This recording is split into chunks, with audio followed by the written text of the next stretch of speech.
So eto na mga kaibigan, finally Paolo Abilino, church wedding ang gusto sa magiging kasal nila ni Kim Chiu.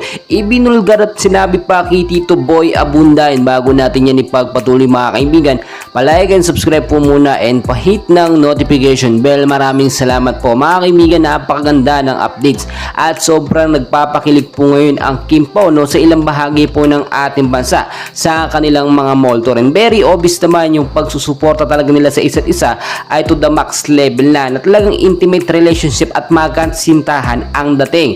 So ayon din sa ating nakuhang update ay eto na nga po yung sinasabi natin na proposal po na ginawa nitong si Paolo Abilino sa harapan po mismo ng simbahan, na kung saan nga po ay napapayag ni Paolo Abilino si Kim Chiu na magpakasal sila ngayon. Well, alam naman natin na sinisikreto pa nila noon para hindi nga pag-usapan ng mga tao, but this time ay hindi na nakapagbigil pa eto si Paolo Abilino at inamin po mismo niya sa ilang mga TV show at sa ilang kanyang mga kaibigan na eto nga pong kagustuhan nila na magpakasal ni Kim Chiu ay ngayong 2024 pa at nakita naman natin kung gaano ka-excited talaga at sobrang kinikilig si Kim Chiu sa mga sinasabi at sa proposal po na ginawa ni Paolo Abilino.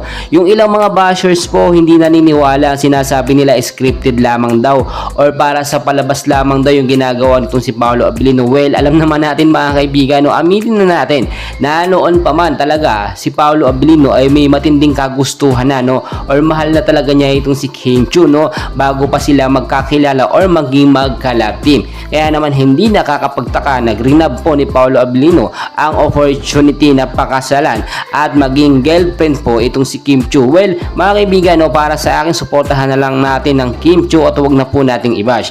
And please huwag kalimutan po mag-like and subscribe. Maraming salamat.